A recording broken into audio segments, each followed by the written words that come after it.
Eh ben, écoute, ce que je te propose, du coup, Estelle, comme d'habitude, c'est de te présenter et au passage de nous expliquer un peu plus, enfin, de nous en dire un peu plus sur ta situation avant de rejoindre notre programme.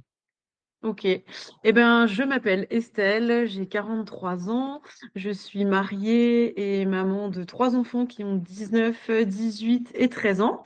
Je suis infirmière libérale et avant de démarrer mon parcours, j'ai eu une vie un petit peu, on va dire, chaotique, puisque j'ai eu un cancer du sein il y a 10 ans. Et avant ça, je pense que je me préoccupais pas trop de problèmes de poids, d'alimentation. Avec mes grossesses, j'ai eu des montagnes, voilà, je prends, je perds, je prends, je perds, mais ça n'a jamais vraiment été un souci pour moi. Par contre, à partir du moment où j'ai été malade, je me rends compte qu'il y a eu des moments où c'était un peu différent.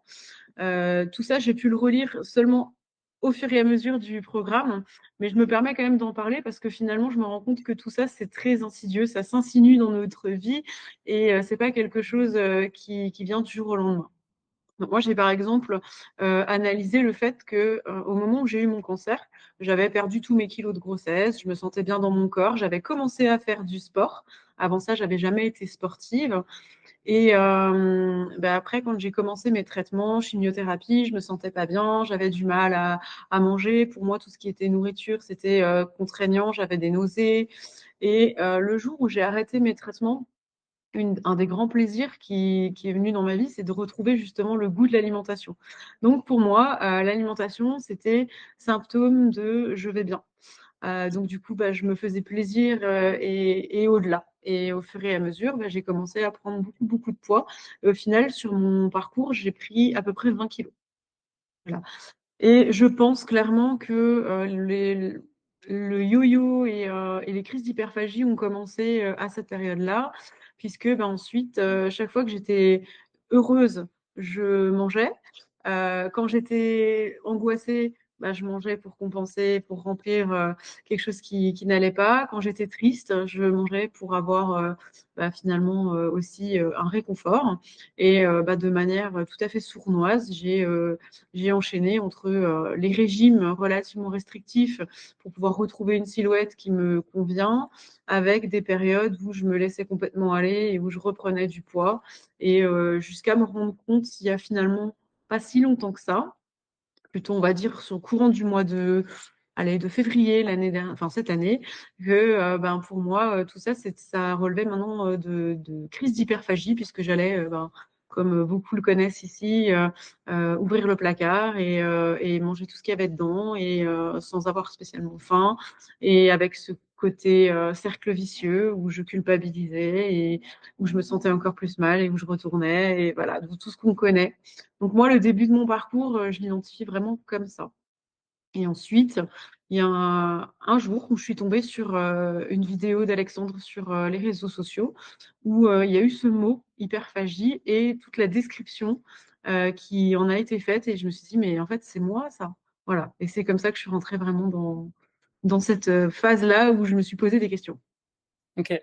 Donc, de ce que je comprends, donc s'il y a, enfin, cette prise de poids là, elle a duré assez longtemps et du coup, pendant cette phase-là, tu perdais, enfin, tu essayais des régimes, tu essayais de perdre du poids. Et de ce que j'ai compris, à un moment, via la vidéo, mais peut-être un peu avant aussi, tu as remarqué que du coup, il y avait cette alimentation donc, émotionnelle, donc cette hyperphagie. Et avant, tu n'en avais pas conscience. C'est pour ça que tu te concentrais sur des régimes, des choses comme ça, c'est ça? Alors, j'en avais pas conscience et puis j'avais l'impression de tout maîtriser parce que quand j'ai commencé à faire du sport, je me suis aussi assez vite mis des objectifs sportifs. Donc, c'était un petit peu pour moi une revanche sur la vie. J'ai fait pour mes 39 ans mon premier marathon, alors qu'avant, je faisais pas du tout de sport. Et donc, du coup, pour moi, la perte de poids coïncidait à une préparation sportive. Donc, j'étais sur quelque chose, un cadre extrêmement rigide pendant un temps donné, avec le sentiment un peu de toute puissance, parce que forcément, bah, c'est efficace quand on mange moins, quand on fait beaucoup d'exercices, bah, tout ça, oui, ça fonctionne. Mais derrière, bah, il y avait l'effet rebond avec bah, la phase de récupération de sport, la phase où du coup je reprenais du poids, où je me sentais pas bien. Et donc, c'est vraiment pour moi, ça a été vraiment comme ça que je me suis rendu compte qu'il y avait un problème quand même. Mmh. Jusqu'au OK. jour où, finalement, j'avais plus non plus cette, capacité de contrôle et où j'arrivais pas, même quand je me disais: «Bah, maintenant j'ai un objectif, je vais de nouveau perdre du poids pour pouvoir faire un marathon, pour pouvoir faire une autre course ou tout simplement pour pouvoir rentrer dans un vêtement» et là, j'en suis arrivée à, je prends des très bonnes résolutions le lundi matin et à 4 heures, je prends le goûter et le soir, c'est foutu pour la semaine et cetera. Ouais, OK, hyper clair. Et est-ce que tu te souviens, qu'est-ce qui t'a poussé à te dire: «OK, je vais me faire, accompagner», parce que tu as vu effectivement une vidéo de moi, mais est-ce qu'il y a eu un truc qui s'est passé pour que tu dises: «OK, non, mais là, il faut vraiment que je me fasse accompagner»? Est-ce que c'était un trop plein? Est-ce que tu as eu un déclencheur? Alors en fait, quand j'ai vu la vidéo, j'avais, quelques jours après rendez-vous chez ma psy qui me suit depuis que j'ai été malade et je lui ai parlé du fait que j'avais l'impression d'avoir mis un mot sur, une difficulté, à savoir l'hyperphagie et elle m'a écoutée et elle m'a dit que, effectivement, c'était une possibilité, mais qu'elle, elle était pas du tout formée pour, les troubles, de compulsion alimentaire et qu'elle allait réfléchir, aussi de son côté pour me proposer des pistes de suivi éventuelles. En parallèle, elle m'avait déjà, confié à la diététicienne du service quand, je lui avais dit que j'en avais assez de pas je me supportais pas, je me reconnaissais plus, je me trouvais vraiment, horrible et sans, volonté et quand je suis allée chez cette diététicienne, elle a essayé de me faire changer du tout au tout mon alimentation. Ça a pas été du tout possible. J'étais même pas capable de l'entendre, enfin, quand elle est partie avec des graines et pour moi, c'était juste pas possible. Donc, il y avait déjà cette recherche de suivi, mais je ne savais pas où. Et en fait, j'ai repensé du coup à cette vidéo et j'ai pu retrouver l'endroit. Et c'est là que je me suis dit, je vais quand même, ça me coûte pas grand-chose de prendre un contact. Mais à ce moment-là, j'étais encore pas certaine que j'allais sauter le pas. Mmh. OK, d'accord. Ouais, donc tu te dis: «Pourquoi pas, quoi? Je vais voir, de quoi il parle». OK. C'est ça. OK, et du coup, donc là, c'était il y a combien de temps? C'était il y a 3 mois et quelques? 3 mois et demi? 4 mois? Bah écoute, c'était mi-juin. Mi-juin, puisque j'ai Juin, commencé le 25 juin. on est 29 février, donc juin, juillet, août, septembre, octobre, ouais, donc ça fait 3-4 mois. OK, est-ce que maintenant tu peux nous dire, du coup, les résultats que tu as pu avoir, où tu en es aujourd'hui, les changements que tu as pu, observer? Oui. Alors déjà, le jour où j'ai pris le premier contact, hein, ça m'a déjà fait un élément déclencheur parce que je me suis sentie comprise. J'avais enfin l'impression de pas être seule à vivre, avec ça et du coup, ça donne un sens un petit peu différent parce qu'au départ, on se dit, «On est seul, donc personne va me comprendre. En plus, on va me juger, donc de toute façon, c'est pas possible». Là, je me suis déjà sentie, comprise. Ensuite, j'ai eu la chance d'avoir rapidement un créneau pour discuter avec, celle qui sera, ma coach sur l'ensemble du parcours qui est Stéphanie et le jour où j'ai rencontré Stéphanie, je me suis dit: «Waouh, cette personne, elle est inspirante, elle va pouvoir m'aider». Ce qui m'a aussi donné confiance, hein, c'est tous les éléments qu'on nous a demandé de fournir sur, l'ensemble de notre parcours, de notre vie, hein, tout simplement, les éléments qui sont même médicaux, qui sont, psychologiques et cetera. Ça a quand même donné un gage de sérieux et de se dire qu'on n'est pas tombé entre les mains non plus de charlatans, de personnes qu'on peut voir, parce qu'on voit de tout et de n'importe quoi et notamment en matière de coaching ou de développement personnel, on entend souvent des personnes qui se prennent pour, quelqu'un de compétent et derrière, je pense que ça peut faire beaucoup plus de dégâts. Donc moi, ce qui m'a vraiment, permis de me sentir en confiance, c'est la rencontre avec, avec Alexandre dans un premier temps et ensuite avec Stéphanie dans un second temps. À partir du moment où j'ai rencontré Stéphanie, qu'elle m'a expliqué comment on allait fonctionner et qu'on est rentré en phase d'observation, et qu'elle m'a donné accès au tableau des habitudes, il y a quelque chose qui s'est joué. Déjà, j'ai pu poser alors même si c'était des croix dans un tableau, des éléments de mon quotidien, jour après jour et me rendre compte que, en fait, j'étais pas non plus complètement à côté de la plaque dans ma vie et du coup, le fait de s'observer soi-même, pour moi, ça a déjà été quelque chose d'important. Donc je suis partie au départ avec en objectif prioritaire de me débarrasser de ces crises d'hyperphagie et en objectif, on va dire secondaire, même si au départ c'était ça qui se jouait, je voulais perdre du poids. Donc forcément, j'ai joué le jeu, je suis montée sur la balance, au moment où j'ai commencé le parcours.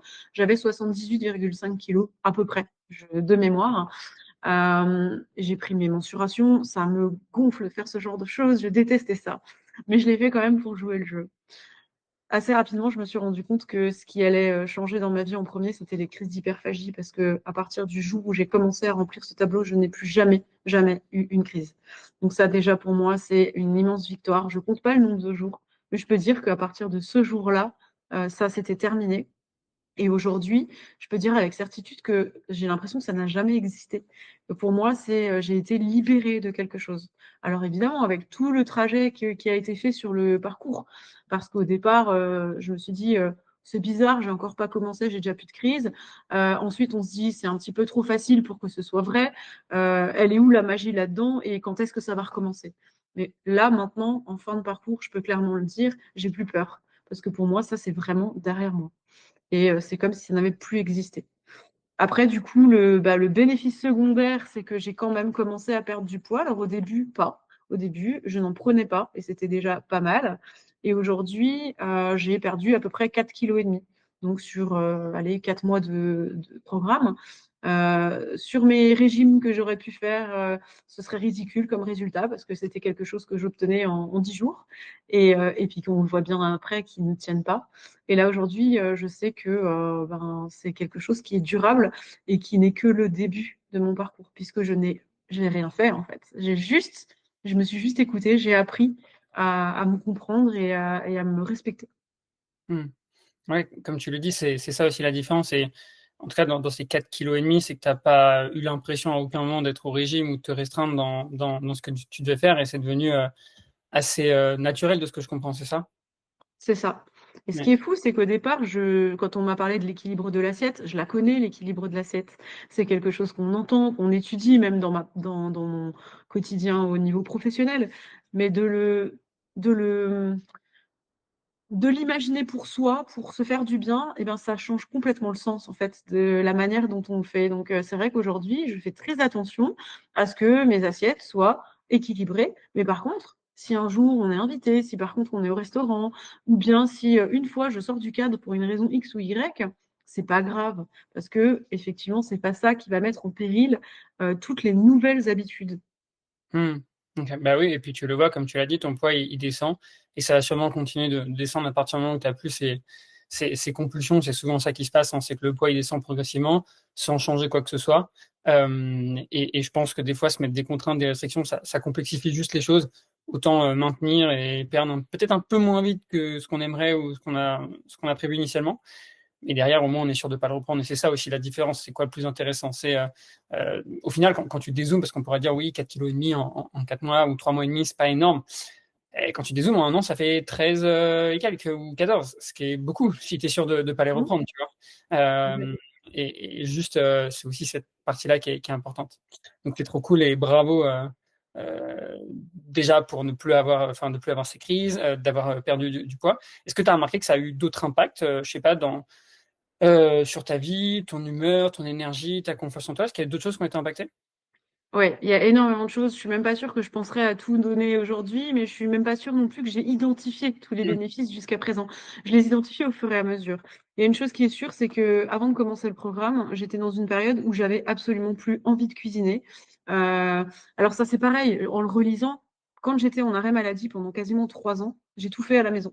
J'ai cuisiné, j'ai essayé de prendre soin de toute ma petite famille, ça me changeait les idées également. Et puis, je me disais, je suis à la maison, donc mon mari qui travaille, mes enfants qui sont à l'école, c'est à moi de faire ça. Je pense qu'il y a eu aussi un ras-le-bol et un trop-plein. Et alors là, j'ai fait un rejet complet, ce qui fait que moi, j'étais OK à la maison, je faisais les courses. Je voulais bien proposer à mon mari, mais mon mari qui aime bien cuisiner, bah, c'est lui qui faisait tout. Derrière, du coup, je peux pas non plus lui reprocher si les assiettes, elles n'étaient pas comme j'aurais dû peut-être les avoir pour qu'elles soient équilibrées. Mais alors, c'était vraiment une répulsion totale pour le fait de cuisiner. Aujourd'hui, bah, ça fait aller peut-être un mois et demi, j'ai recommencé à cuisiner avec plaisir. Alors, ça reste des choses qui sont pas forcément ultra élaborées. En même temps, ça n'a jamais été trop mon truc de suivre une recette compliquée et longue. Mais par contre, ça me fait plaisir par l'alimentation, de faire du bien aussi bien à mon corps qu'à celui de mes proches. Et ça, c'est quelque chose qui est appréciable et agréable. Après, il y a aussi tout le côté énergie. Et je pense que ça va en même temps. J'ai retrouvé de l'énergie, je me sens beaucoup mieux. Et du coup, j'ai de nouveau envie de prendre soin de mon intérieur. Je vois plus comme une contrainte de faire un peu de rangement, un petit peu de ménage, un peu de tri, etc. Alors que à cette période où j'étais dans ces crises, mais il y a tout qui était compliqué. J'avais plus envie de rien. Tout était une contrainte. Donc ça, c'est des éléments qui sont vraiment positifs et qui sont apparus sur le temps du parcours. J'ai toujours essayé de maintenir une activité physique parce que déjà, je me rendais compte quand même que ça me faisait beaucoup de bien, parce que j'aimais quand même continuer à me mettre des challenges sportifs. Je me rendais quand même compte que s'il n'y avait pas un entretien sur le reste de l'année, bah, chaque challenge était plus compliqué quand même à gérer et bah, c'était pas forcément très bien vécu. Donc bah là, j'ai essayé de maintenir une routine un petit peu de sport, d'activité physique, en tout cas de choses qui me font du bien. Et je me suis réinscrite sur 2 activités. J'ai commencé le hip-hop au mois de septembre, je m'éclate. J'ai jamais fait de danse de toute ma vie. Mes enfants, 2 de mes filles font de la danse à haut niveau et j'ai toujours trouvé ça génial. Mais jamais de la vie, je me serais sentie légitime de faire ça. Donc ça, c'est vraiment un gros point positif. Et j'avais coupé un petit peu avec une association avec laquelle j'avais fonctionné, enfin à laquelle j'étais à l'origine d'ailleurs quand je suis tombée malade, une association de femmes qui font de l'exercice pour retrouver confiance en soi pendant et après un cancer. Donc, j'avais un petit peu mis de distance parce qu'au bout d'un moment, on a aussi besoin de ne plus être tout le temps confronté à cette problématique de maladie. Mais je me suis réinscrite pour les séances de sport et donc là, j'ai 2 rendez-vous par semaine, un le lundi soir, un le mercredi, avec des personnes pour faire de l'exercice et c'est génial. Voilà, ça c'est des gros progrès et des choses pour lesquelles je suis très reconnaissante. Mmh. OK, ouais, ça fait pas mal de changements et de ce que je comprends, moi, c'est un bien-être général, moins de brouillard, psychologiquement, tu vas mieux, tu t'ouvres plus aux autres, enfin, tu te renfermes un peu moins. Après, c'est, on pourrait dire, limite des symptômes dépressifs, pas de là à dire que c'était une dépression forcément, mais c'est un peu ça et aujourd'hui, bah, tout va mieux, quoi. Tu C'est moins de ça. tout ne n'est plus une contrainte ou une difficulté, ce qui de ce que j'ai compris, ce qui était un peu le cas, faire à manger, ranger, tu vois? C'était difficile. OK. C'est ça. Mais écoute, Après, c'est vrai que si on veut partir sur les éléments qui ont, comment dire, qui sont intervenus, là, c'est vrai que je relis un petit peu le parcours avec toi, mais on parle beaucoup alimentation et crise d'hyperphagie, mais finalement, avec Stéphanie, on est allé beaucoup, beaucoup, beaucoup plus loin que ça. ah oui. Et on a pu analyser un certain nombre de situations. Bah, par exemple, dans le cadre de mon boulot, je suis quand même très souvent confrontée à beaucoup de détresse psychologique, de drames familiaux, de drames, de choses qui se jouent qui sont très complexes et qui ont forcément un impact sur moi en tant que personne. Et le fait de travailler sur comment est-ce que je vis cette situation, qu'est-ce qui m'appartient, qu'est-ce qui ne m'appartient pas, tout ça, c'est des choses qui m'ont aidé aussi d'avoir les outils. Je me suis créé un outil, un carnet avec tout ce que j'ai pu regarder comme vidéo. À chaque fois, je me faisais ou des cartes mentales ou des petites notes. Mon carnet, il est tout plein de couleurs, il est assez sympa à relire. Et tout ça, ce sont des outils qui vont me servir dans tous les aspects de ma vie, en fait. Et même avec des phrases qui me reviennent et que je redonne pas plus tard que hier, je disais à une de mes filles qui me posait une question, j'ai dit, mais ça t'appartient pas. Ce qui t'appartient, c'est ce que toi, tu vas dire, ce que toi, tu vas penser, mais ce que l'autre reçoit, ça ne t'appartient pas, tu peux pas le prendre sur toi. Ok, ça paraît logique, mais moi, c'est dans le programme que je l'ai appris et je Mmh. me le suis réapproprié et ça fait vachement de bien aussi. Ouais, je pense que, comme tu dis, ça paraît logique, mais il y a peu de gens qui arrivent vraiment à le faire, hein, et encore plus dans des métiers d'aidants, comme toi et on a plein de je pense que c'est les catégories de métiers qu'on a le plus chez Smart Life, c'est le métier d'aidant, donc je pense que Mm. effectivement. OK. Qu'est-ce que tu as, particulièrement aimé dans ton accompagnement, aujourd'hui avec nous? Alors, ce que j'ai beaucoup apprécié, c'est le côté présence au quotidien. Ça, c'est vraiment au début, enfin, c'était plusieurs fois par jour des échanges avec Stéphanie. Alors, ça passait par des photos de mes assiettes, ça passait par, je lui racontais une anecdote qui m'est arrivée au boulot et que j'ai ou bien ou mal vécue, mais qui ont eu un impact. Ça passe par parler de sa vie de famille, ça passe par les victoires et les gratitudes, mais aussi les choses qui sont plus difficiles. Enfin, le fait de pouvoir tout partager au quotidien et plusieurs fois par jour et d'avoir un vrai retour immédiat. je me rendais vraiment compte que par rapport à un rendez-vous que je pourrais avoir une fois par mois avec une psy, ou même une fois par semaine, dans le meilleur des cas, si on a un suivi très rapproché, ce qui ne m'est jamais arrivé, je pouvais donner l'information au moment où je le vivais. Et on sait bien qu'après, de toute façon, il y a pas mal de choses qu'on oublie. On peut intellectualiser des choses, mais les émotions, si on ne les exprime pas tout de suite, et on va plus forcément savoir mettre exactement les mots dessus. Donc pour moi, ça a été une immense chance.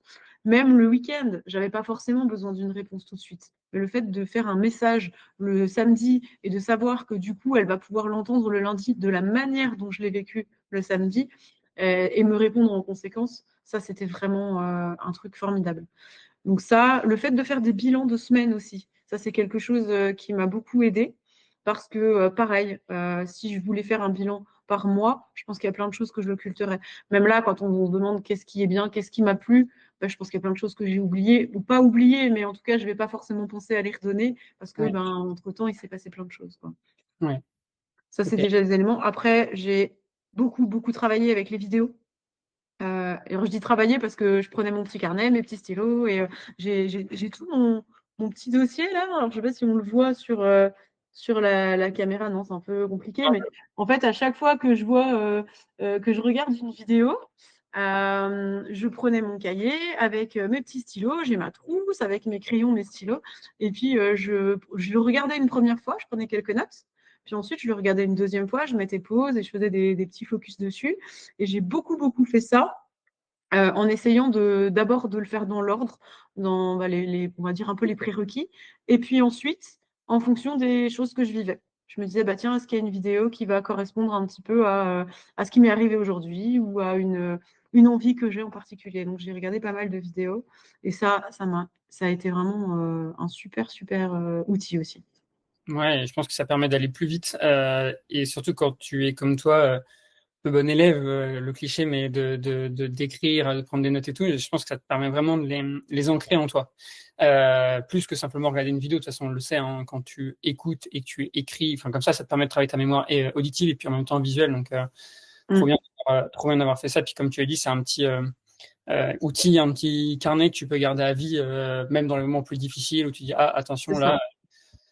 Ça, je sais, ça va me faire un petit rappel. Tiens, je vais aller lire ce que j'ai mis là-dessus, quoi.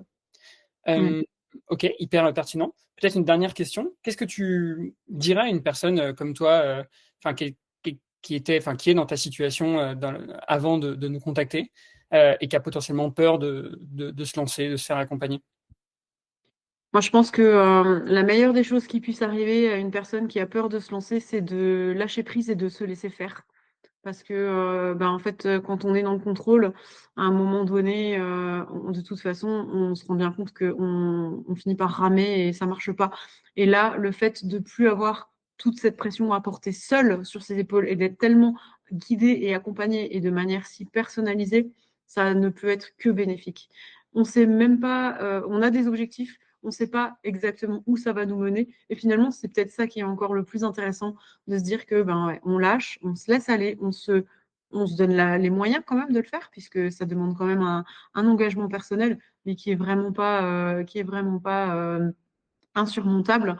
Au contraire, c'est des bénéfices pour toute la vie, surtout l'impact sur tout le quotidien. Ok, bah écoute, merci beaucoup Estelle pour ton retour. C'est super et surtout c'est super les résultats que tu as eus. C'est incroyable, mais et au final, tu vois, quand je t'écoute, c'est surtout lié à ton engagement, hein. Enfin, de toute façon, c'est sûr.